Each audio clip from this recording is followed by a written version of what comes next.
ఇప్పుడున్న సిచ్యువేషన్‌లో ఆల్రెడీ మనం చూసిన సిచ్యువేషన్స్ ఈ టైంలో ఇక్కడ రావడం కరెక్టేనా? ఈ టైంలో కాదు, ఏ టైంలో అయినా రావడం కరెక్టే. కాకపోతే టైంలో నువ్వు ఎంచుకునే ప్రొఫెషన్, నువ్వు ఇప్పుడు చాలామంది నాకు తెలిసిన వాళ్ళు కూడా బయోమెడికల్ ఇంజనీరింగ్ చేస్తారు. వాళ్ళకి ఆ బయోమెడికల్ ఇంజనీరింగ్ మార్కెట్ జాబ్స్ ఇవ్వకపోవచ్చు. సో వాళ్ళు టక్కన మళ్ళీ సాఫ్ట్వేర్ నేర్చుకొని సాఫ్ట్వేర్ ఇంజనీర్ అవుతారు. Same that some times in India also చదివింది ఒకటి చేసేది. సో ఈ టైంలో కొంచెం I think the market is little bit dry in terms of the jobs. Depends on which course you're picking, which college you're picking.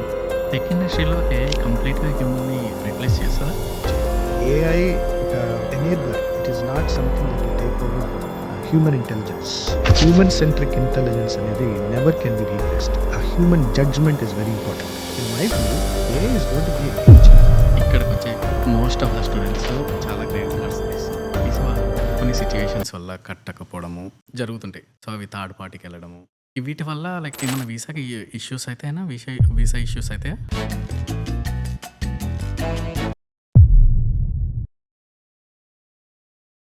Today on Narencast, we have a very interesting guest, Sai Kalyan. He is a banking executive and he has a very close understanding in the intersection of technology, finance and the immigrant journey. యూఎస్లో ఇల్లు కొనాలి అంటే right time ఏంటన్నా? నా personal opinion అయితే ఇల్లు కొనడానికి you need first a stable income and a stable job. Okay, so ఇల్లు కొనడానికి మన దగ్గర కొంచెం క్యాపిటల్ ఉండాలి.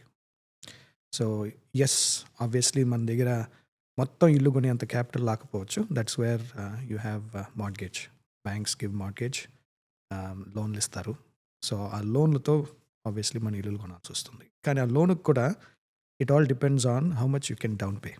సో నీకు ఇప్పుడు లెట్స్ సే ఫర్ ఎగ్జాంపుల్ ఒక $500,000 పెట్టి ఇల్లు కొంటున్నావు అనుకుందాం. దానికి నీకు కనీసం ఒక 20% మినిమం కానీ నువ్వు చేర్చుకోగలిగితే నీ పోర్ట్ఫోలియోలో నువ్వు ఆ 20%ని you can definitely use it to buy a mortgage. And నా ఉద్దేశం ప్రకారం మార్ట్గేజ్ తీసుకొని ఇల్లు కొని ఇంట్లో ఉండటం is much better then taking a rental house. But also priorities change for people. ఇప్పుడు ఇక్కడ షార్ట్ టర్మ్గా లివ్ చేయడానికి వచ్చే వాళ్ళు ఉంటారు, ఒక 3 years 4 years. వాళ్ళు ఇల్లు కొనాలా అనేది ఆలోచన. సో అట్లాంటి వాళ్ళకి rental you know will make more sense. ఇప్పుడు నేను ఇక్కడ వచ్చి ఇక్కడ సెటిల్ అవ్వాలి, ఇక్కడ నేను ఫ్యామిలీ స్టార్ట్ చేయాలి, ఇక్కడ నేను గ్రోత్ ఆపర్చునిటీస్ ఎక్కువ చూసుకోవాలి, నేను లాంగ్ టర్మ్లో ఇక్కడ నేను బాగా సెటిల్ అవ్వాలి అనుకునే వాళ్ళకి ఇప్పుడు వాళ్ళు ఆ 20% ఇప్పుడు వాళ్ళు వచ్చే శాలరీలో దే హ్యావ్ అదర్ ఎక్స్పెన్సెస్. కానీ ఆ శాలరీ అయినా లేకపోతే ఇప్పుడు కొన్ని బ్యాంక్స్లో బోనస్లు అని వాటికి ఇస్తారు. సో ఐ థింక్ ఒక సేఫ్టీ అమౌంట్ ఒక 20% పెట్టుకోగలిగితే అది నువ్వు సంవత్సరం లోపల లేకపోతే 10 సంవత్సరాల లోపల ఎప్పుడైనా సరే నీకు investment to a mortgage becomes much more easier. So నువ్వు కష్టపడకుండా నువ్వు సింపుల్గా సేఫ్గా పెట్టుకోవచ్చు. ఇప్పుడు కొంతమంది దానికంటే తక్కువగా ఇన్వెస్ట్, ఇప్పుడు లెట్స్ సే ఫర్ ఎగ్జాంపుల్ 10% 15%లో కూడా బ్యాంక్స్ నీకు లోన్లు ఇవ్వడానికి రెడీ అవుతాయి. కాకపోతే దాంట్లో పిఎంఐ అని ఒక కాన్సెప్ట్ ఉంది, అది ప్రీ మార్ట్గేజ్ ఇన్సూరెన్స్ అని. సో నువ్వు ఆ 20% డౌన్ పేమెంట్ వచ్చేదాకా, అంటే ఆ 20% లోన్ అమౌంట్ లోన్ రేషియో వచ్చేదాకా నువ్వు ఈ పిఎంఐ కట్టాల్సి వస్తుంది. సో అది అడిషనల్ నీ తల మీద. ఓకే, సో నా ఉద్దేశంలో టు ఆన్సర్ యువర్ క్వశ్చన్, ఒక 20% కానీ నువ్వు సేవ్ చేయగలిగితే నీకుండే ఎక్స్పెన్సెస్లో నుంచి అంత తీసి 20% చేయగలిగితే you are ready to buy a mortgage. And it depends on where you are buying the mortgage also. ఇప్పుడు నువ్వు ఒక హై కాస్ట్ లొకేషన్లో ఉంటే నీకు 500,000 రాకపోవచ్చు. అవును, అట్లని చెప్పి నువ్వు మరీ లో కాస్ట్ లొకేషన్లో స్కూల్ డిస్ట్రిక్ట్ అవన్నీ చూసుకుంటారు కదా. అప్పుడు కొనేవాళ్ళు అవన్నీ ఆ ఫ్యాక్టర్స్ అన్ని చూసుకుంటారు. ఎక్కడైనా నీ స్తోమతకి తగినట్టు నువ్వు కానీ నీ ఎక్స్పెన్సెస్లో నుంచి ఈ పార్ట్ సేవ్ చేయగలిగి దాన్ని నువ్వు కానీ స్పెండ్ చేయగలిగితే 20% be the right amount for anybody to invest it in a property. Okay, let's say నేను కొత్తగా యూఎస్కి వచ్చినాను ఆన్ H1B అనుకుందాం. నేను ఇక్కడ ఒక 7-8 years ఉందాం అనుకుంటున్నా. అందులో రెంట్ కట్టే బదులు కొంత అమౌంట్ ఇన్వెస్ట్ చేసి ఇల్లు తీసుకొని 7-8 years తర్వాత దాన్ని మళ్ళీ రీసేల్ చేసి వెళ్తే like is it a good idea? Definitely good ఐడియానే. ఆబ్వియస్లీ నువ్వు తీసుకునే మార్ట్గేజ్, నీ మార్ట్గేజ్ నువ్వు కట్టేది నువ్వు అమ్మితే అంతా మళ్ళీ వెనక్కి తిరిగే వస్తుంది. ఎంత తక్కువ వేసుకున్నా నువ్వు కొన్నదానికి నువ్వు అమ్మేటప్పటికి కొంచెం అప్రిసియేషన్ అయినా కూడా నీకు తీసుకుపోయేటప్పుడు నువ్వు కట్టిన డబ్బులు ప్లస్ దాని అప్రిషియేటెడ్ వాల్యూ నువ్వు మళ్ళీ వెనక్కి తీసుకెళ్ళగలవు. కానీ దాన్ని బేస్ చేసి మనం ఇల్లు కొనడానికి లేదు. నేను ఒక మార్కెట్లో ఇల్లు అప్రిషియేట్ అవుతుంది, అందుకని నేను అక్కడ పోయి నా దగ్గర తక్కువ డబ్బులున్నా అప్పులు చేసి పెద్ద ఇల్లు కొనాలి సో దట్ నాకు రిటర్న్ ఎక్కువ వస్తుంది అనేదాన్ని నేను డిఫరెంట్గా చూస్తాను. అంటే నా దగ్గర ఎంతవరకు స్తోమత ఉంది, అది 2 yearsలో అయినా 3 yearsలో అయినా, ఇప్పుడు ఇందాక చెప్పినట్టు 20% డౌన్ పేమెంట్ నేను ఎప్పుడు సేకరించగలుగుతాను. When I can pool up that money, I can definitely bear, an additional investment like a mortgage. కానీ నా దగ్గర డబ్బులు లేవు, మొత్తం నేను అప్పు చేయాలి అని అనుకుంటే మాత్రం you are cutting yourself short అనమాట అక్కడ. సో అట్లా మనం we have to make sure that when we make an investment there is obviously a risk and reward. అది కానీ మనం మేనేజ్ చేయగలిగితే I think time is not a factor. నువ్వు అది 3 yearsలోనో కొనొచ్చు, 4 yearsలోనో కొనొచ్చు. But I think to your question H1B వాళ్ళు అంటున్నా, I wouldn't say visa is a dependent thing. నీ లాంగ్ టర్మ్ స్ట్రాటజీ ఏంటి? ఇప్పుడు ఇక్కడ నేను 3 సంవత్సరాలకు వచ్చాను, 5 సంవత్సరాలకు వచ్చాను, లేకపోతే అట్లా షార్ట్ టర్మ్గా వచ్చి నేను వెళ్ళిపోవాలి అని నా మైండ్లో ఉంటే then buying a house probably is not my opinion. ఆ రోజుల వరకు you can rent it out, వచ్చావు ఉండేవు వెళ్ళిపోయావు అనుకోవచ్చు. But if you really want to stay further, ఇప్పుడు నీకు గ్రీన్ కార్డ్ అప్లై చేయాలనిపించింది మీ కంపెనీ వాళ్ళతో, వాళ్ళు అప్లై చేశారు, so you're moving forward and you're trying to set up a family here అన్నప్పుడు I think then your mind is like, నేను ఇక్కడ ఇన్వెస్ట్ చేసినా కూడా నాకు వచ్చేటప్పుడు I will get some money back అనే ఒక మైండ్ సెట్తో నువ్వు వెళ్తావు. So I think it is very important at what part you make a decision. But you obviously have intentions to stay back here forever, I think buying a house is definitely a worthwhile thing. Okay, ఇప్పుడున్న సిచ్యువేషన్లో already మనం చూస్తున్నాం situations ఎట్లున్నాయో, ఈ టైంలో ఇక్కడ రావడం కరెక్టేనా? ఈ టైంలో కాదు, ఏ టైంలో అయినా రావడం కరెక్టే. కాకపోతే ఈ టైంలో నువ్వు ఎంచుకునే ప్రొఫెషన్, నువ్వు ఇప్పుడు చాలామంది నాకు తెలిసిన వాళ్ళు కూడా బయోమెడికల్ ఇంజనీరింగ్ చేస్తారు. వాళ్ళకి ఆ బయోమెడికల్ ఇంజనీరింగ్ మార్కెట్ జాబ్స్ ఇవ్వకపోవచ్చు. సో వాళ్ళు టక్కని మళ్ళీ సాఫ్ట్వేర్ నేర్చుకొని సాఫ్ట్వేర్ ఇంజనీర్ అవుతారు. Same that some times in India also అదే జరుగుతుంటుంది. మనం చదివింది ఒకటి, చేసేది ఒకటి అవుతుంది. సో ఈ టైంలో కొంచెం I think the market is little bit dry in terms of the jobs. కాకపోతే హైలీ స్కిల్డ్ ప్రొఫెషనల్స్కి ఎప్పుడు జాబ్స్ ఉంటాయి.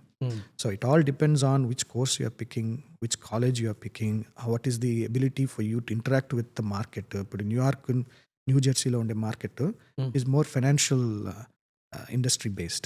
Kada if you go to California, it is more software industry based. Nu chaduvedi let's say oka finance degree or like oka accounting degree ante the probability of you getting a job in the tri-state here is high. So andukani ikkadiki vache vallaki baga chaduvukoni బాగా internship చేసి బాగా ఇండస్ట్రీతో collaborate చేసి ఆ networking చేసే వాళ్ళకి jobs are never going to be a problem. అట్లా కాదు, నేను వస్తాను చదువుతాను నాకు వచ్చే జాబ్ వస్తుంది అప్పటిదాకా నేను వెయిట్ చేస్తాను అంటే అట్లాంటి వాళ్ళకి కొంచెం స్ట్రగుల్స్ ఎక్కువ ఉంటాయి. సో అది నా ఉద్దేశం. సో ఇక్కడ జాబ్ రావాలంటే కాలేజ్ కూడా ఒక ఫ్యాక్టర్ అవుతుందా? కాలేజ్ అనేది కొంచెం వరకు ఫ్యాక్టర్ అవుతుంది. ఇప్పుడు ఎందుకనంటే ఇప్పుడు చాలా వరకు పెద్ద పెద్ద కంపెనీస్ చూస్తే they end up going for campus placements and all of that to reputed colleges. కదా పెద్ద కంపెనీలో చేరాలి, పెద్ద కంపెనీలో నేను స్టార్టింగ్ ఇంతలో నేను ఈ శాలరీలో నేను ఎంటర్ కావాలి అనుకున్నప్పుడు I think getting in to a good college will definitely be an added advantage for you. Okay, I will not say that smaller colleges have lesser opportunities. At the end of the day larger కాలేజెస్లోకి you have more exposure to the industry.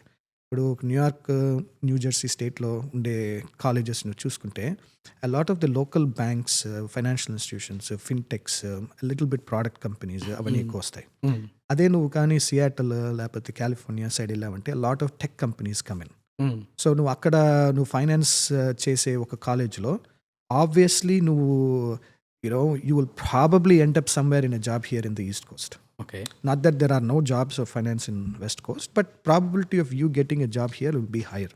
So college anedi naaku telisi it will play an important role, but it is not the only factor for you to get a job. దానికే you need industry affiliation. Okay. So నువ్వు you have to have networking. Mhm. నీకు మంచిగా లింక్డ్ఇన్లో నీ profile బాగా create చేసుకోవాలి. You should exhibit your self and be more marketable. ఇప్పుడు దానికి some people do additional certifications to just market their profile కదా. ఇప్పుడు నేను ఏది చేయను, ఒక కాలేజీలో ఒక కోర్స్ ఒకటే చేరాను, ఆ కోర్స్ చేసేసాను, కాలేజ్ అయిపోయింది, ఓపీటీ దాని ద్వారా నేను వెళ్తాను అని అంటే అందరూ అట్లనే చేస్తారు. కానీ అందరికీ జాబ్లు ఉండవు, అవును. కొంతమందికే వస్తాయి. ఎందుకు వస్తాయి? Because they stand out. వాళ్ళు they market themselves out with networking, events attend కావటము, దే డూ అడిషనల్ సర్టిఫికేషన్స్. వాళ్ళకి ఆ ఇంటర్వ్యూ చేసేవాడికో లేకపోతే నీ రెజ్యూమే పికప్ చేసేవాడికో ఇవన్నీ బ్రౌనీ పాయింట్స్ వాడికి. Okay. So college is factor but not the only factor. Okay. So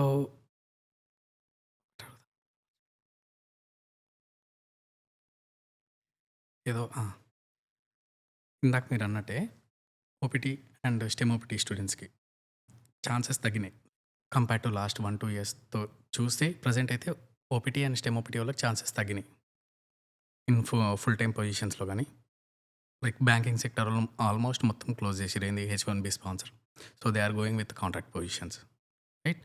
so actually banking sector మెయిన్గా H1B sponsor చేయకపోవడానికి reason ఏంది?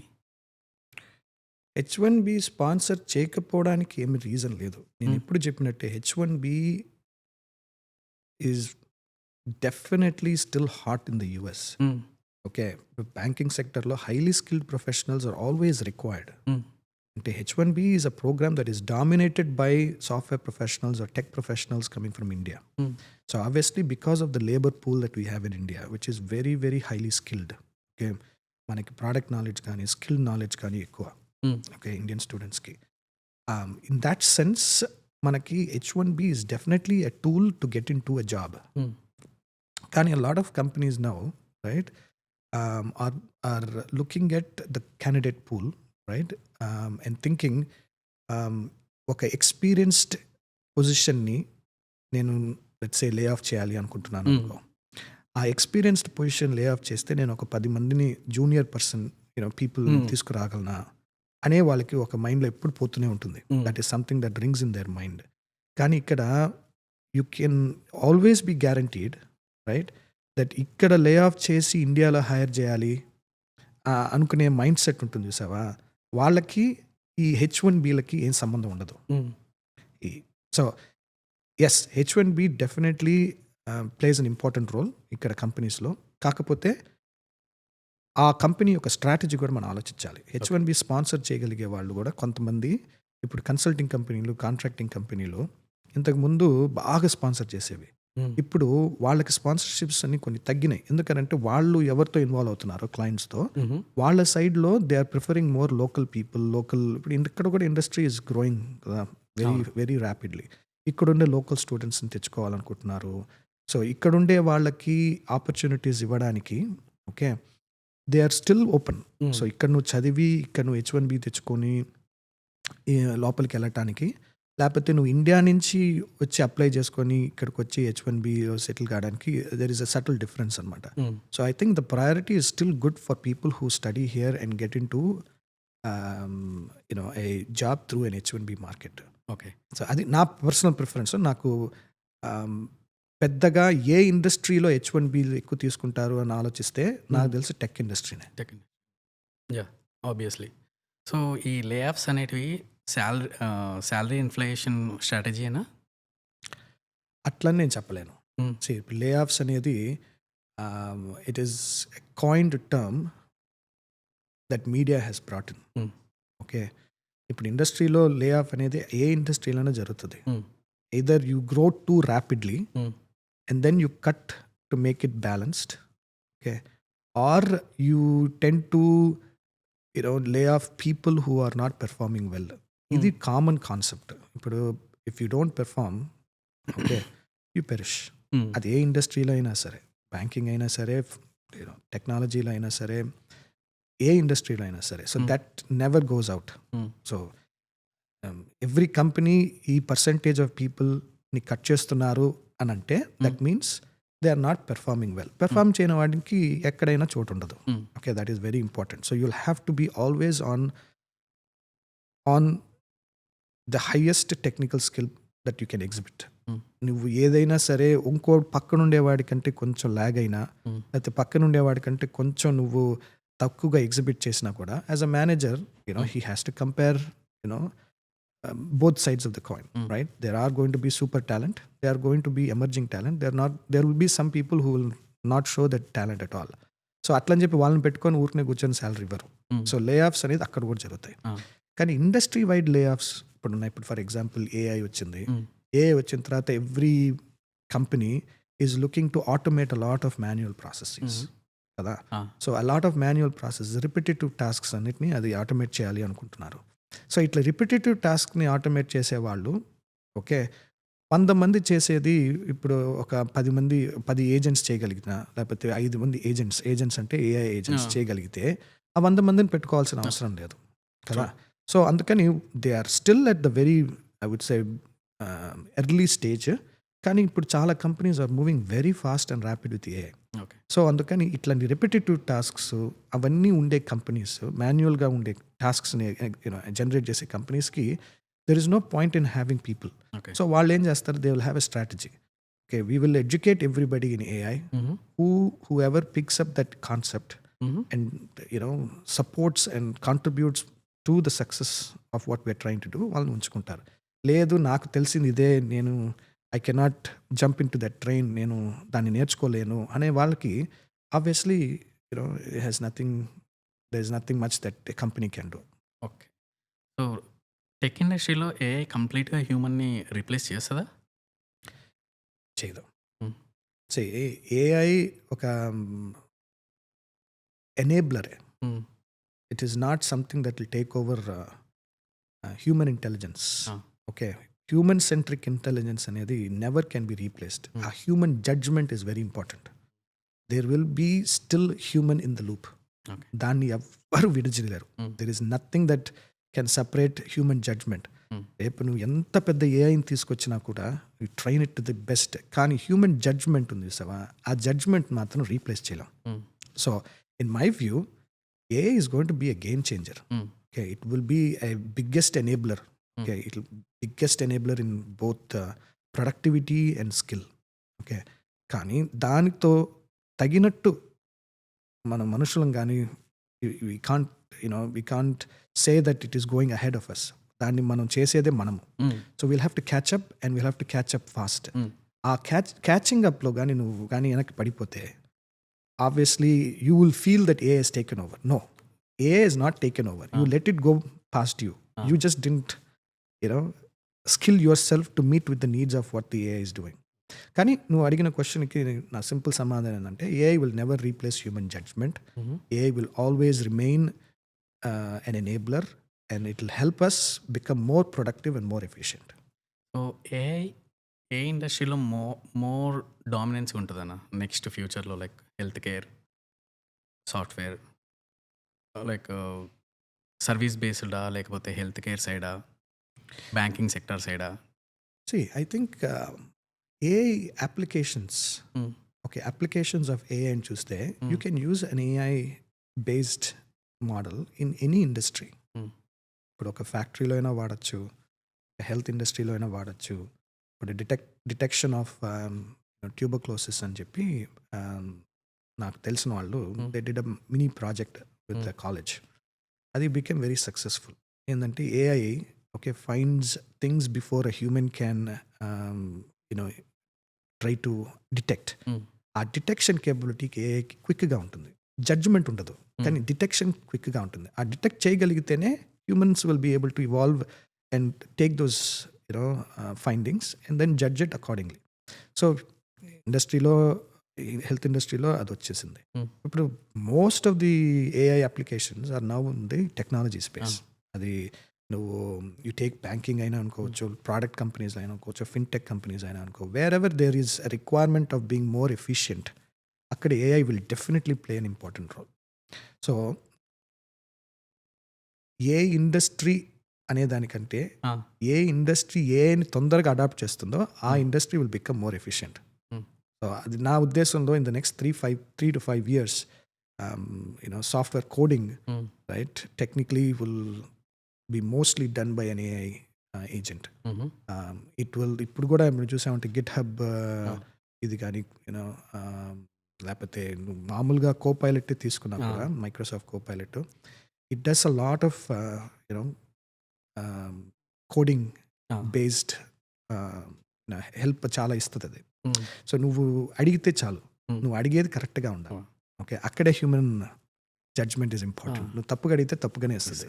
నువ్వు కరెక్ట్గా అడిగలిగి నీకు తగినట్టు దాన్ని వాడుకోగలిగితే దానికంటే బెస్ట్ ఫ్రెండ్ ఇంకోటి ఉండదు. హ్మ్. కానీ will it replace? No. I think you'll have to run with it, but you'll have to run much faster. ఇప్పుడు ఏఐని కొంతమంది కరెక్ట్‌గా వాడేటోళ్ళుంటారు. కొంతమంది రాంగ్‌గా వాడేవాళ్ళు గూడా ఉంటారు.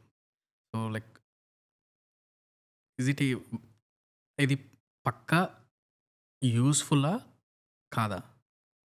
ఇప్పుడు నువ్వు ఒక క్రికెట్ మ్యాచ్ ఆడుతున్నావు, హ్మ్. ఒక టాస్ వేసావు. హ్మ్. నువ్వు టాస్ వేయక ముందే చెప్పగలవా హెడ్స్ టైల్స్ అని? చెప్పలేవు కదా. ఆ! నువ్వు హెడ్స్ అయితే చెడ్డదవ్వచ్చు, ఆ! టైల్స్ అయినా మంచిదవ్వచ్చు, ఆ! లేకపోతే వైస్ వర్సా. ఆ! ఇప్పుడు నువ్వు బ్యాటింగ్ ఆడాలనుకుంటావు, ఆ! ఐ మీన్ అక్కడికి పోతావు, టాస్ ఓడిపోతావు, కానీ నీకు బ్యాటింగ్ రావచ్చు. ఆ! వాడు తీసుకునేవాడు బౌలింగ్ తీసుకోవచ్చు. హ్మ్. సో తప్పు కరెక్ట్ కనంటే హ్మ్. నువ్వు ఎక్కడ ఎవరు వాడుతున్నారు అనేది ముఖ్యం. హ్మ్. Okay, very important thing with the usage of AI is ethics. హ్మ్. నువ్వు ఎక్కడ ఏఐని ప్రాపర్గా వాడతావో అది నీకు ప్రాపర్గా రెస్పాన్స్ ఇస్తుంది. హ్మ్. నువ్వు దాన్ని చెడుగా వాడితే like anything else in the world. హ్మ్. ఇప్పుడు ఇంటర్నెట్ వచ్చినప్పుడు ఇంటర్నెట్ని పాజిటివ్గా వాడే వాళ్ళు ఉన్నారు, చెడుగా వాడిన వాళ్ళు ఉన్నారు. హ్మ్. ఓకే, ఇప్పుడు క్లౌడ్ కంప్యూటింగ్ అన్నారు. క్లౌడ్ కంప్యూటింగ్లో కూడా సెక్యూరిటీ అనేది పెద్ద టాక్ ఆఫ్ ద టౌన్ అయిపోయింది ఆ! ఇప్పుడు. సో సిమిలర్లీ వచ్చే జనరేషన్లో కూడా I think I will definitely say that there will the positives and not so positives. I wouldn't say negatives, but positives are not so positives. వాడి దాని మీద బట్టి ఉంటుంది. So again it's not the problem of the AI, ah! It is the person who is going to use the AI. Ah! So can I say that everybody who will use AI will use it for proper purpose? చెప్పలేం. Can True. everybody generate the same amount of positive impact that AI is generating? Maybe, హ్మ్. may not be. హ్మ్. So I'm going to pose the same, response back. The question back to you is: it is not AI; హ్మ్. it is the person who is doing work in AI okay. that defines whether or not AI is positive or negative. Okay. ఇప్పుడు ఇక్కడికొచ్చే most of the students చాలా credit cards తీస్తున్నారు. హ్మ్. తీసి వాళ్ళు like కొన్ని situations వల్ల కట్టకపోవడము జరుగుతుంటాయి. సో, అవి థర్డ్ పార్టీకెళ్ళడము. వీటి వల్ల లైక్ ఏమన్నా వీసాకి ఇష్యూస్ అయితాయా? వీసా ఇష్యూస్ అయితాయా? వీసాకి డైరెక్ట్గా క్రెడిట్ కార్డ్ అనేది ఒక ఫ్యాక్టర్ కాదు, హ్మ్. కానీ నీ ability to sustain your living depends on at least యుఎస్లో హ్మ్. Ability to invest in to a mortgage అయినా ఒక కార్ కొనాలైనా నీ క్రెడిట్ స్కోర్ అనేది ఇంపార్టెంట్. హ్మ్. సో క్రెడిట్ అనేది is a very very important tool. హ్మ్. ఇప్పుడు ఇమీడియట్గా నువ్వు ఒక 10,000 పెట్టి ఒక వస్తువు కొనాలి అని అనుకుంటే హ్మ్. నువ్వు నీ క్యాష్ పెట్టడం కంటే నీ క్రెడిట్ పెడితే you still have a little bit more time, right, that you can use to pay back. హ్మ్. కానీ ఈ పే బ్యాక్ అనే దాంట్లో ఏమైపోతారంటే చాలామంది లెథార్జిక్ అయిపోతారు. ఆ! అవునా? ఆ. ఇప్పుడు నాకు 30 days ఉంది కదా నేను పే చేయడానికి, నేను 30th డేలో పే చేస్తాను స్టార్ట్ అవుతుంది. ఒక 2-3 నెలలు పే చేస్తారు, వాళ్ళకి అది అలవాటు అయిపోతుంది. దాని తర్వాత ఏమైపోతుంది, ఎస్పెషలీ స్టూడెంట్స్ ఆ! హూ ఆర్ ఆ! Using the credit cards for the first time, వాళ్ళ మైండ్లో it is it's an easy expenditure, right. నేను ఈ రోజు పోయి క్రెడిట్ కార్డ్ వాడేయచ్చు, నా బ్యాంక్లో అకౌంట్లో డబ్బులు ఉన్నా లేకపోయినా కూడా నేను ఈ రోజుకి నాకు తగినట్టు నేను వాడేసి నా అవసరాన్ని నేను తీర్చుకోవచ్చు. హ్మ్. కానీ వాళ్ళకి తెలియంది ఏంటంటే the first swipe, hmm. Okay, that they are doing is putting them in to this whole credit bubble. Ah! Okay, ఆ క్రెడిట్ బబుల్ నువ్వు ప్రాపర్గా మేనేజ్ చేయగలిగితే it will be the best tool ever. Hmm. నీకు ఎమర్జెన్సీకి అయినా సరే, లేకపోతే నీకు అవసరాలకి రోజుపాటి అవసరాలకైనా సరే, credit cards are going to be always a good thing for you. Okay, if you use it wisely. Hmm. లేదు నేను క్రెడిట్ కార్డ్ని ఇట్లానే వాడతాను, హ్మ్. ఓకే, ఇప్పుడు హౌ ఇట్ స్టార్ట్స్ 30 daysలో నువ్వు కట్టాలి, నువ్వు అవును. కట్టకపోతే ఏమవుతుంది, లేట్ ఫీజు వేస్తారు. లేట్ ఫీజు అయితే ఏమవుతుంది, లేట్ ఫీజు వేస్తే దానికి నువ్వు కట్టాల్సిన దానికంటే ఎక్కువ కట్టాల్సి వస్తుంది. సో కొంచెం కాస్త ఎక్కువ అయిపోతుంది నువ్వు కట్టాల్సింది. దాని తర్వాత ఏమవుతుంది, అది కట్టలేవు. దాని తర్వాత ఏమవుతుంది, వాళ్ళు దే చార్జ్ మోర్ ఇంట్రెస్ట్. ఆ! ఓకే, ఉన్న ప్రిన్సిపల్ మీద ఎక్కువ ఇంట్రెస్ట్ చార్జ్ చేస్తారు. హ్మ్. నువ్వు రూ. 100 కట్టాలి అనుకుంటే దాని మీద 23%, 24% ఇంట్రెస్ట్ చార్జ్ చేస్తారు. సో నీకు లేట్ ఫీజు పడుతుంటుంది నువ్వు కట్టనందుకు ప్రిన్సిపల్ ప్లస్ ఇంట్రెస్ట్ రేటు నీకు పెరుగుతూ ఉంటుంది. సో నువ్వు 100 కాస్త రూ. 123 అయిపోయింది. దాని మీద మళ్ళీ ఫైన్ వేస్తారు, లేట్ ఫీజు వేస్తారు. సో ఇట్లా కొన్ని రోజులు అవుతుంది. దాని తర్వాత ఏమవుతుంది, they will then impacts your credit score. ఈ క్రెడిట్ స్కోర్ ఇంపాక్ట్ అవుతుంది. దాని తర్వాత ఏమవుతుంది, ఈ క్రెడిట్ స్కోర్ వల్ల the ability for you to buy a mortgage or a car or for any personal loan or anything gets impacted. నీకు red mark కనిపించింది అని అంటే that impacts the other things also. Plus too much credit కూడా డేంజరే. నువ్వు ఎంతవరకు credit పెట్టుకోవాలి? ఇప్పుడు చాలామంది నా దగ్గర 10-15 క్రెడిట్ కార్డులు ఉన్నాయి అనుకుంటారు. ఓకే, అదేం గొప్ప కాదు. 10-15 క్రెడిట్ కార్డులు, as long as you are able to use them for the purpose you bought them, నువ్వు వైస్గా యూస్ చేయగలిగితే ద నెంబర్ డజంట్ మ్యాటర్. కానీ కొంతమంది ఏమైపోతుంది, ఒక క్రెడిట్ కార్డు ఇంకోళ్ళు ఎవరో పిలిచిస్తున్నారు, ఫ్రీగా ఇస్తున్నారు అని తీసుకుంటారు. సో టూ మచ్ మనం క్రెడిట్ పెట్టుకున్నా కూడా okay, some times it won't help you. నువ్వు క్రెడిట్ తీసుకున్నప్పుడు you have to use it wisely. So అట్లా యూజ్ చేయకపోతే ఎక్కువైపోతుంది. సో దీనివల్ల it has a ripple effect. So ఆ రిపిల్ ఎఫెక్ట్ అనేది నీకు ఫస్ట్ మంత్లో తెలీదు. ఒక 6 నెలలు 7 నెలలు బాగానే పోతుంది. దాని తర్వాత ఏమైపోతావు, it gets you in to this bubble. ఆ బబుల్లో ఏమైపోతుంది, ఇరుక్కోపోతావు. ఇరుక్కోపోయినందువల్ల చాలా మందికి ఆ క్రెడిట్ కార్డుని కట్టలేని వాళ్ళకి మళ్ళీ లోన్లు కూడా ఇచ్చే వాళ్ళు కూడా ఉన్నారు మళ్ళీ. సో బాటమ్ లైన్ ఏదైనా సరే నువ్వు కానీ లిమిటెడ్గా నీకు స్తోమత ఉన్నంత వరకు, నీకు నువ్వు స్పెండ్ చేయగలిగినంత వరకు నువ్వు కానీ ఏదైనా ఖర్చు పెట్టగలిగితే it is going to help you only. లేదు ఉన్నదాన్ని నేను వేరేగా వాడతాను, దానివల్ల నేను ఇంకా I get in to more debt అనుకుంటే it will impact you and your economic condition. అంతే. ఇప్పుడు అదే క్రెడిట్ కార్డులో కొంతమంది కట్టక అది థర్డ్ పార్టీకి వెళ్ళి కలెక్షన్ నుంచి రావడము. సో వీళ్ళు ఆ కలెక్షన్ ఏజెంట్స్తో మాట్లాడి సర్టెన్ అమౌంట్కి తగ్గించుకొని మాట్లాడడం వల్ల ఏమైనా ప్రాబ్లం అవుతుందా? లైక్ ఖచ్చితంగా ఉంటుంది కదా. బ్యాంక్కి ఏంటి, నువ్వు వాళ్ళకి డబ్బులు కట్టాలి, ఎందుకంటే వాళ్ళు నీకు ఇచ్చారు కాబట్టి. సింపుల్. దాంట్లో వేరే ఏం లేదు. ఇప్పుడు బ్యాంక్ వాడు నీకు ఏమని ఇచ్చాడు, నువ్వు ఖర్చు పెడతావు, నువ్వు తిరిగి కడతావు అని ఇచ్చాడు. Every bank, one of the things of a bank, features of a bank is to give credit. Okay, ఆ క్రెడిట్లో కూడా టీరింగ్ ఉంటుంది. ఇప్పుడు కట్టిన వాడికి ఎక్కువ ఇస్తారు క్రెడిట్, కట్టలేని వాడికి, ఇంతకు ముందు రెడ్ బాక్స్లో ఉన్నవాడికి క్రెడిట్ ఇవ్వటం ఆపేస్తారు. దానివల్ల ఏమైపోతుంది, నువ్వు ఇల్లు కట్టుకోవటం తప్పు ఇదైపోతుంది, కారు కొనాలనుకోవటం కష్టమైపోతుంది, అన్నీ కష్టమైపోతాయి. సో లేట్ ఫీజుతో మొదలయ్యి నీ క్రెడిట్ స్కోర్కి పోయే లోపల చాలా చాలా చాలా నెలలు ఉంటాయి మధ్యలో. బట్ దాన్ని నువ్వు కరెక్ట్గా వాడుకోగలగాలి. ఇప్పుడు ఈ బ్యాంక్స్ వాళ్ళు వచ్చి కలెక్షన్ ఏజెంట్స్కి పంపిస్తున్నారు అని అంటున్నావు కదా. కలెక్షన్ ఏజెంట్ వాడి పని ఏంటి, బ్యాంక్ వాడికి నీకు ఇచ్చిందే గాక కలెక్షన్ ఏజెంట్కి కూడా ఇవ్వాలి కదా డబ్బులు. కానీ కలెక్షన్ ఏజెంట్ ఏం చెప్తాడు, సరే నీకు ఒక జెన్యున్ రీజన్ ఉంది, ఇప్పుడు నీకు ఉద్యోగం పోయింది, లేకపోతే నీకు ఏదైనా ఎకనామిక్ డిస్ట్రెస్లో ఉన్నావు, అందుకని నువ్వు కట్టలేకుండా ఉన్నావు, ఐ కెన్ సీ ఇట్, నువ్వు కానీ మనం ప్రూవ్ చేయగలిగితే వాళ్ళు నీతో ఒక అండర్స్టాండింగ్కి వస్తారు. సరే నువ్వు ₹100 కట్టక్కర్లేదు, ₹70 కట్టు అని కదా. సో నీకు దానివల్ల నీకు ఆ టైంకి ఉపయోగం, కానీ you cannot use that tool for every time you don't pay back. అది ఎన్నిసార్లు పనిచేస్తుంది. క్రెడిట్ ఏజెన్సీకి ఒకసారి 2 సార్లు నిన్ను పట్టుకుంటాడు వాడు లిస్ట్లో పెట్టుకొని, ఒక 25 సార్లు 30 సార్లు నువ్వు అట్లే చేస్తుంటే of course he is not going to stay quiet. ఇప్పుడు నీకు ఈరోజు జాబ్ లేదన్నావు, యూ యూజ్ ద టూల్. రేపు నీకు జాబ్ ఉంది, సంపాదిస్తున్నావు, అయినా కూడా నువ్వు ఇట్లనే ఉంటున్నావు అని అంటే that means that you are not financially healthy. That means you are not taking care. అంత ఏమంటారంటే ఫైనాన్షియల్ డిసిప్లిన్ అంటారు. నీకు ఆ ఫైనాన్షియల్ డిసిప్లిన్ లేదు అంటారు.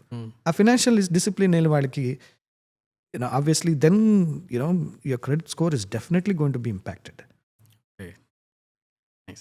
సో ఇక్కడ కొత్తగా వచ్చిన వాళ్ళకి, లైక్ ఉంటున్న వాళ్ళకి కూడా ఒక ఎక్కువ యూస్ఫుల్ అయ్యే క్రెడిట్ కార్డ్ ఏంటంటే ఏం చెప్తారు? ఇప్పుడు క్రెడిట్ కార్డ్స్లో కూడా చాలా రకరకాల క్రెడిట్ కార్డ్స్ వచ్చినాయి. ఇప్పుడు కొంతమంది ఎక్కువ ట్రావెల్ చేస్తారు, అవునా, సో వాళ్ళు ట్రావెల్ కార్డ్స్ అని కొంటారు. ఇప్పుడు బ్యాంక్ ఆఫ్ అమెరికాలో ట్రావెల్ కార్డ్ ఉంది, హ్మ్. ట్రావెల్ రివార్డ్స్ అని కార్డ్ ఉంది, హ్మ్.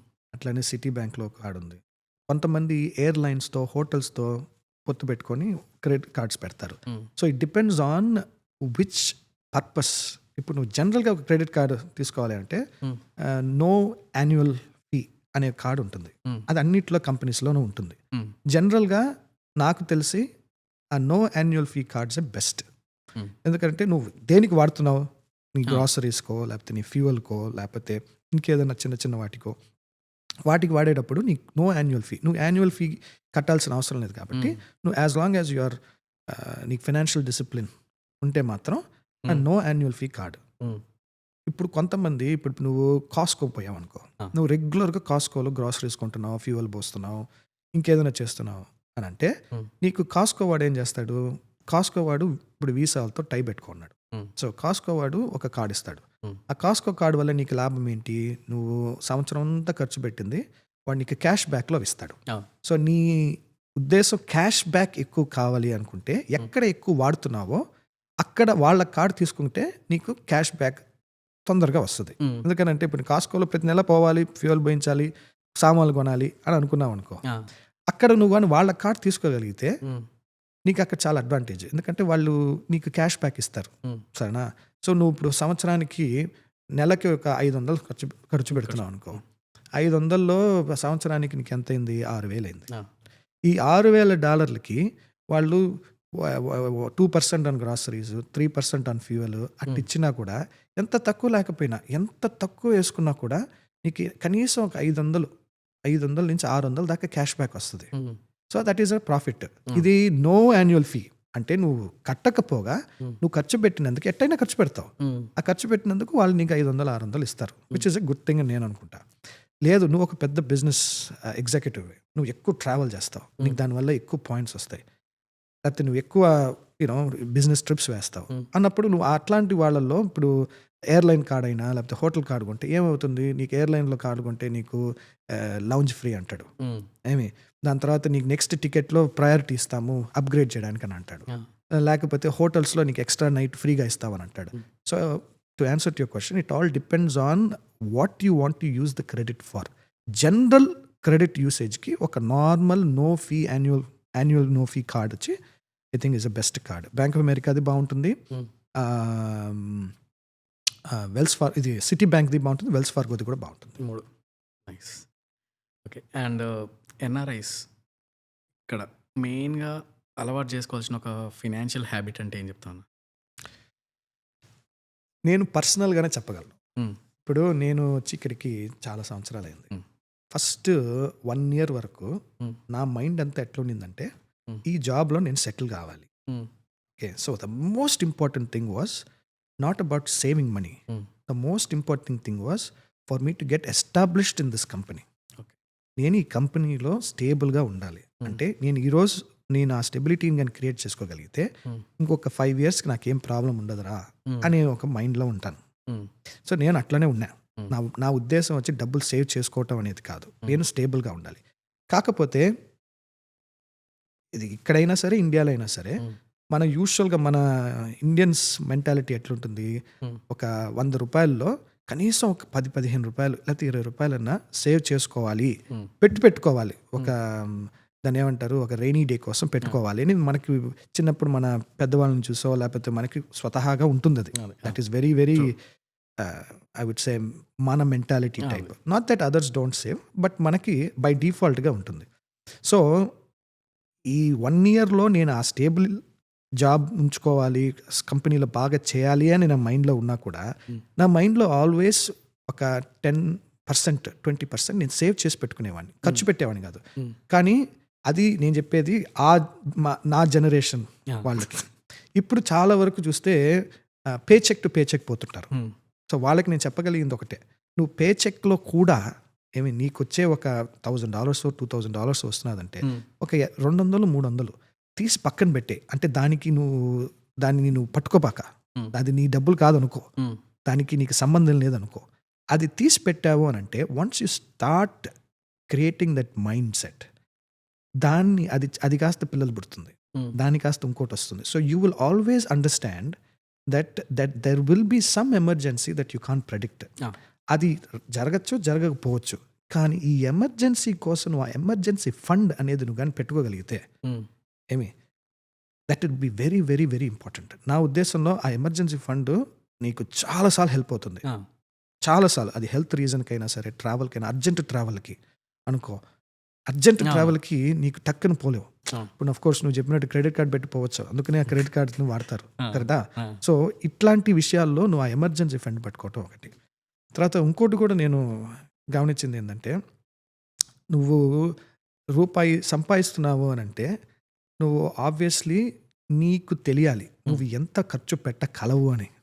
ఓకే, ఈ రూపాయికి ₹2 ఖర్చు పెట్టాలి అని మైండ్లో పడిపోయింది అనుకో. ఎందుకంటే నీకు క్రెడిట్ కార్డులు ఉన్నాయి, అన్నీ ఉన్నాయి. అంటే ఆబ్వియస్లీ నువ్వేమనుకుంటావు, నాకు వచ్చే ఇన్కమ్ ఇంత, నాకు క్రెడిట్ కార్డులు ఉన్నాయి, ఇవన్నీ ఉన్నాయి, నేను ఇవన్నీ ఖర్చు పెట్టుకుంటా. You should never be in a situation where okay నీ ఇన్కమ్, నీ ఎక్స్పెన్సెస్ ఆల్మోస్ట్ సేమ్ ఆర్ హైలుగా ఉండకూడదు. ఇప్పుడు నీకు వచ్చేది ₹100 అంటే నువ్వు మహా అయితే ₹110, ₹120 దాకా నువ్వు నెలవారీ క్రెడిట్ అయినా సరే ఏదైనా పెట్టుకుంటూ నువ్వు అడ్జస్ట్ చేసుకుంటూ రావచ్చు, ఇంక్లూడింగ్ ఈ ఎమర్జెన్సీ ఫండ్. అట్లని చెప్పి 100కి 200 పెట్టుకున్నావంటే నీ చేతిలో ఏం ఉండదు. Then you will not get in to a habit of financial discipline. Okay, కానీ నా ఉద్దేశంలో ఇప్పుడు నా గురించి నేను చెప్తున్నాను కాబట్టి నాకు అది చాలా హెల్ప్ అయింది. ఆ 1 year, ఆ 1 year తర్వాత నా మైండ్ కొంచెం మారింది. ఓకే, ఇప్పుడు నాకు 1 year వచ్చింది, ఒక స్టెబిలిటీ వచ్చింది. ఇప్పుడు నేను చిన్న ఈ ఎమర్జెన్సీ ఫండ్ పెట్టుకున్నాను కదా, దాన్ని నేను ఇంక్రీజ్ చేయొచ్చా అని నా మైండ్లో పెట్టుకొని, ఇప్పుడు మనకి ఆ ఎమర్జెన్సీ ఫండ్ ఎట్టా అలవాటు అయిపోయింది కాబట్టి ఆ ఎమర్జెన్సీ ఫండ్ తాకాల్సిన అవసరం లేదు. ఇప్పుడు నేను నా 401kలో ఎక్కువ ఇన్వెస్ట్ చేయగలుగుతా. I mean going back to your first question, నువ్వు ఎప్పుడు ఎన్ని సంవత్సరాలు ఇక్కడ ఉండగలుగుతున్నావు అనే దాన్ని బట్టి. సో మనం ఇక్కడ ఎక్కువ రోజులు ఉండాలి అని మైండ్లో మనకి పడిపోయిందంటే ఆ 1-2 సంవత్సరాల లోపల తెలిసిపోతుంది నువ్వు ఉంటావా లేకపోతే వెళ్ళిపోతున్నావా అని. పెట్టుకుంటే నేను నా 401kలో ఎక్కువ ఇన్వెస్ట్ చేయడానికి నేను అప్పటి నుంచి ఇప్పుడు డైవర్సిఫై చేయొచ్చు ఈ ఇన్వెస్ట్మెంట్స్ని. ఇప్పుడు నువ్వు 200-300 ఎమర్జెన్సీ ఫండ్ కాక ఇంకొక 100-200 either you can put it in 401k ఎక్కువగా తీసుకోవచ్చు, లేకపోతే you can buy A stock that can help you grow your portfolio better. So నీకు ఆ ఫైనాన్షియల్ డిసిప్లిన్లో ఇది ఒక second lesson. Not only the emergency fund but also start diversifying your investments. Okay, అది ఒక 2 నుంచి 5 అంటే 2nd year నుంచి 5th year లోపలగా నువ్వు ఆ హైజీన్ వచ్చేసింది అని అంటే, so first year take care of your job which is more important. 2nd to 5 okay take care of your diversifying your investments. నువ్వు ఒక దగ్గర నుంచి ఇంకో దగ్గరికి పెట్టాలి అని అనుకున్నా కూడా ఆ 5 yearsలో okay you will have a very clear view of how the next 5 years is gonna be. దాంట్లో you then start making decisions like hard decisions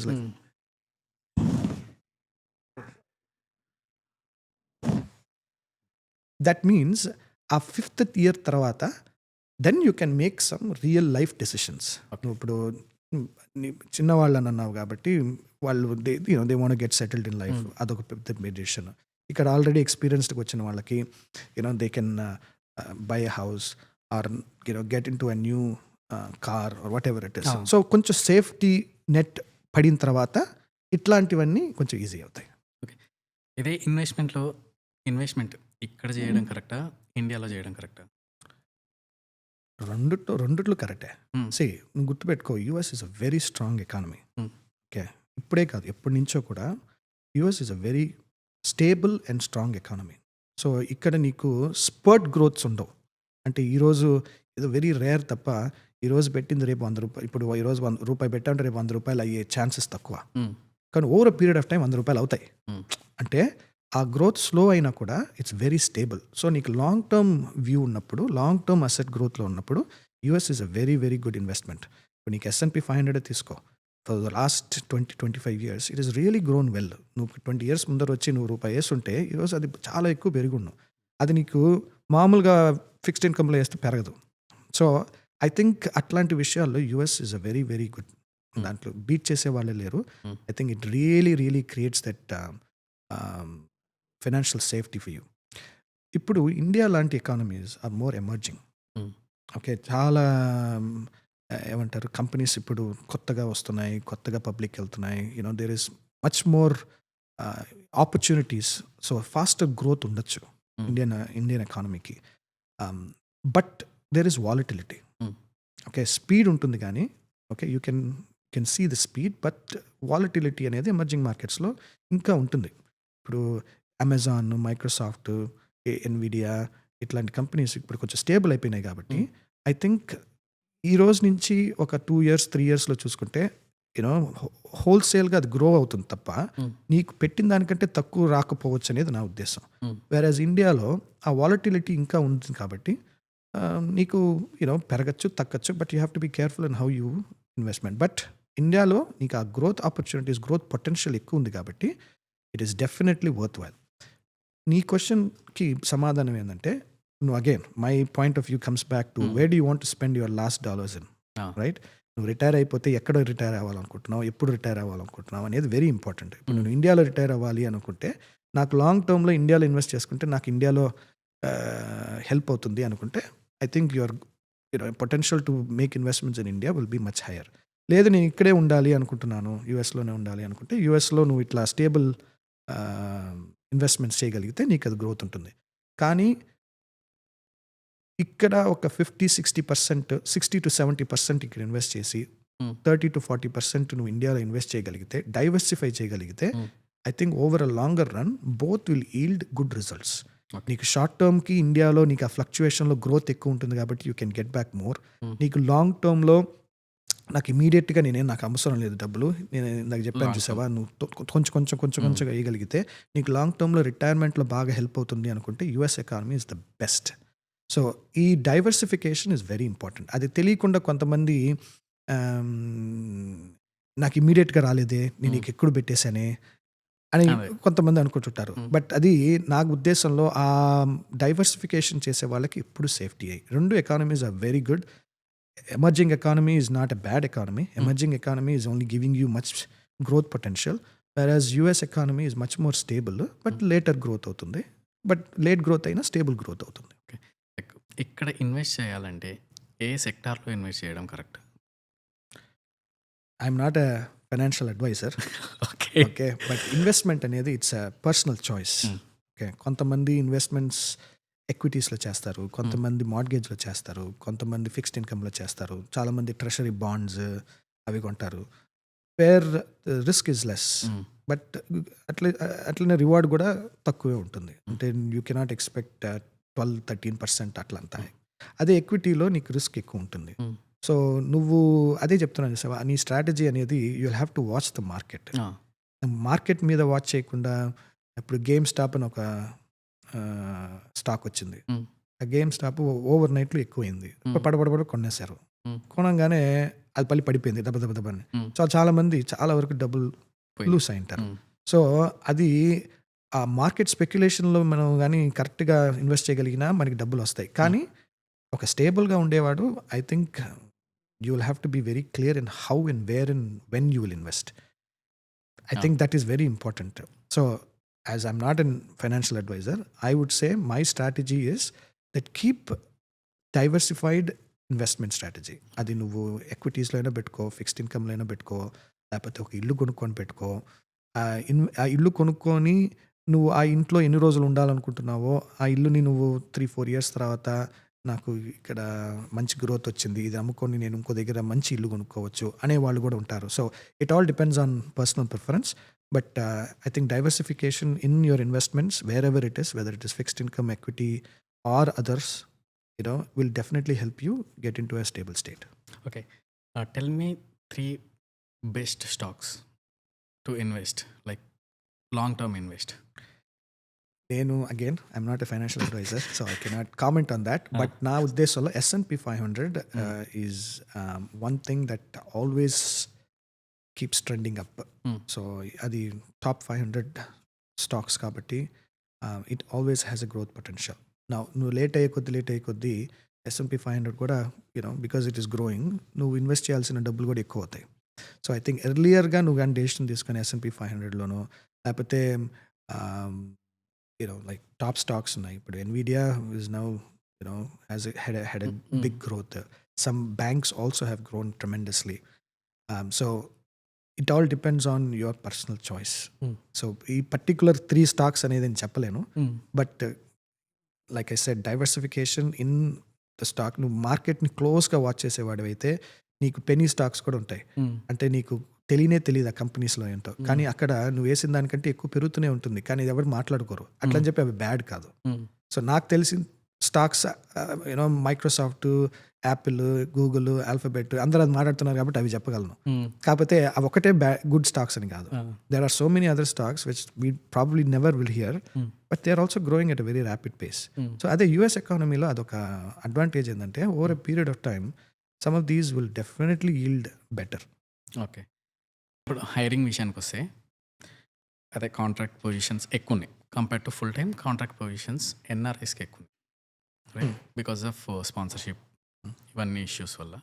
so నేను కొన్ని చూసిన కొన్ని విన్నా ఏంటంటే లైక్ ఈ కాంట్రాక్ట్ పొజిషన్స్కి వెళ్ళడం వల్ల ఈ కన్సల్టెన్సీ వాళ్ళు ఎవరైతే ఉంటారో ఈ ఫేక్ ఎక్స్పీరియన్స్లు పెట్టి హైర్ చేసుకున్న తర్వాత దొరికితే లైక్ ఆ నెక్స్ట్ కాన్సిక్వెన్సెస్ ఎట్లా ఉంటాయన్నా? నాకు నిజంగా తెలీదు. నేను కూడా అంత డీప్గా పోయి ఫేక్ ఎక్స్పీరియన్స్ల గురించి వాటి గురించి రీసెర్చ్ ఏం చేయలేదు. బట్ మనం మీడియాలో చదువుతున్నంత వరకు మాత్రం నేను చెప్పగలను. ఇప్పుడు shorter wins are always sweeter. Okay, but you are not here for shorter win. You are here to do things that are going to help you in the longer run. Okay, so ఈరోజు నువ్వు అబ్బా తప్పించుకున్నాను, ఎవరు గుర్తించలేదు నన్ను అనుకొని నువ్వు హ్యాపీగా set అయిపోవచ్చు. కానీ ఒక జాబ్లో నీకు ఒక 3 years ఎక్స్పీరియన్స్ ఉంది, నువ్వు ఎత్తుకోబెట్టి 10 years పెట్టావే అనుకుందాం. I mean I'm only saying it because of my understanding of how this works. నువ్వు 10 years ఎక్స్పీరియన్స్ లాగా కానీ మాట్లాడకపోతే ఎదురోడికి, వాడికి 10 minutes కూడా చాలదు నిన్ను పట్టుకోవడానికి. ఇప్పుడు నువ్వు అడిగిన దానికి నువ్వు చెప్పేదానికి సంబంధం లేకుండా ఏమి నువ్వు ఏదో ప్రిపేర్ అయ్యి వచ్చి చెప్పినట్టు చెప్తే మాత్రం ఎదురోడికి ఖచ్చితంగా తెలిసిపోతుంది. So the risk is more on your side, not on the person side. నేను అదే చెప్తాను. ఇప్పుడు ఇంటర్వ్యూ తీసేవాడు ఈజీ, నిన్ను 4-5 కష్టమైన క్వశ్చన్లు అడిగి నేను ఇరికిచ్చేయగలడు. నీ మొరాల్ దెబ్బతింటుంది, ఎందుకని అడిగిన క్వశ్చన్లకి నువ్వు సమాధానం చెప్పలేదని. కానీ నువ్వు కానీ 3 years ఎక్స్పీరియన్స్ కానీ పెట్టుకొని వెళ్తే వాడు అడిగేటప్పుడు కూడా 1-2 నువ్వు చెప్పకపోయినా కూడా 3 years కదా ఈ అబ్బాయికి, అందుకని ఈ అబ్బాయికి తెలిసి ఉండకపోవచ్చు అనే వాడు there is a sympathy wave there. కాదు, నువ్వు 10 years ఎక్స్పీరియన్స్ లాగా ప్రిపేర్ అయ్యి వెళ్ళి వాడు అడిగిన 3 year క్వశ్చన్స్ నువ్వు చెప్పలేకపోయావు అనుకో, that puts a negative moral on you. నువ్వు చెప్పలేకపోతే వాడికి ఈజీగా అండర్స్టాండ్ అయిపోతుంది. So maybe 1 out of 100 people may become successful on that short term, but long term lo if you don't exhibit that amount of maturity and knowledge in your responses, ఖచ్చితంగా ఇరుక్కుపోతావు. 100% డౌటే లేదు. I mean నేను అనుకుంటుంటే అప్పుడప్పుడు అదృష్టం ఉండాలి దేనికైనా, junior అయినా సీనియర్ అయినా అదృష్టం అనేది ఉండాలి. కానీ నేను మామూలుగా ఎవరికైనా చెప్పేది ఏంటంటే ఫండమెంటల్ బేసిక్ ఫౌండేషనల్ నాలెడ్జ్ ఎవరు స్టడీగా పెట్టుకొని వస్తారో వాళ్ళకి ఇట్లాంటి ఆలోచనలు ఉండవు నాకు తెలిసి. ఎందుకనంటే దే ఆర్ ఫండమెంటలీ స్ట్రాంగ్. వాడు సంవత్సరం పెట్టినా 10 సంవత్సరాలు పెట్టినా వాడు కానీ if he is able to explain his scenarios well to an interviewer, he will become successful or she will become successful anywhere. నా ఉద్దేశంలో నువ్వు ఫేక్ అంటూనే నీ మైండ్లో తీసుకొని వెళ్ళావు అని అంటే ఫస్ట్ థాట్ ఏముంటుంది నీకు, నేను వాళ్ళు అడిగిన దానికి 1% ఎక్కువ చెప్పాలి అని అనుకుంటావు. కానీ what you don't recognise is that the other person is 10 times more experience then you కదా. సో వాడు పట్టేస్తాడు. సో నేను ఇంతకంటే నేను చెప్పలేదు, ఎందుకంటే నేను I have not had the opportunity to see people or go through this kind of scenario, but I have seen the other scenario. People who are experienced put their real experience, don't perform well also. Because కొంతమందికి ఏమైపోతుందంటే నేను ఇంత నేర్చుకున్నాను, నేను ఈ కంపెనీలో ఉన్నాను, నాకు ఇంతవరకే వచ్చు. వాళ్ళు ఎప్పుడు they become more comfortable and they get in to that comfort zone in the job, ఆ కంఫర్ట్ జోన్ నుంచి బయటికి రావడానికి కష్టపడతారు చాలామంది. అట్లా కాకుండా నేను అప్ స్కిల్ చేసుకుంటూ వచ్చాను, ఓకే, ఆ అప్‌స్కిల్ చేసుకుంటూ వచ్చే దాంట్లో నా నాలెడ్జ్ కంటే నేను ఎక్కువగా గ్యాదర్ చేయగలిగాను. ఎక్కువ కాంట్రిబ్యూట్ చేయగలిగాను నా కంపెనీకి. సో, నువ్వు అప్లై చేసేటప్పుడు ఆ జాబ్ గురించి ఎక్స్‌ప్లెయిన్ చేయగలవు. నువ్వు చేసిన ఎక్స్‌ట్రా కాంట్రిబ్యూషన్‌కి ఎక్స్‌ప్లెయిన్ చేయగలవు. అప్పుడేమవుతుంది ఇంటర్వ్యూ చేసేవాడికి, ఓకే. వీడికి not just you know this skill దీనికంటే he's got more practical experience and how is implemented thought అనేది వాడు చూస్తాడు. సో, అందుకని it is very, very important. Hmm. అందుకని it is very important to be I mean, better, sorry, Yeah. than, than we say, become a horrible person later. So, okay. And in soon soon మార్కెట్‌లో dollar dominance తగ్గిద్దా? తగ్గిందా ఇప్పుడు దాకా? తగ్గుతది అంటున్నారు. Dollar by far హ్మ్. ఇప్పుడు చూసుకుంటే ఇప్పుడు ఒక 50, 60 ఇయర్స్‌లో చూసుకుంటే hmm. Dollar is ever sought after. Hmm. Dollar I don't think will ever go down. Okay. Hmm. The trust in the US government, okay, and the stable financial system, right. Of course recessions జరుగుతుంటాయి, పోతుంటాయి, అది వేరే విషయం. Long టర్మ్గా చూసుకుంటే dollar value అనేది ఎప్పుడు స్ట్రాంగ్గానే ఉంటుంది. I don't think it will ever drop to a limit where other currencies will take over thing. So dollar అనేది is a very stable currency and I think dollar వల్ల think the economies around the world Yeah. Still like dollar more than yesterday. Yeah. They like more today than yesterday. True. Thanks అన్న. Thanks for your time. Of course, it was nice talking to you. Me two. This is a new experience for me as well. I think very pointed questions, so I appreciate thank you. the conversation.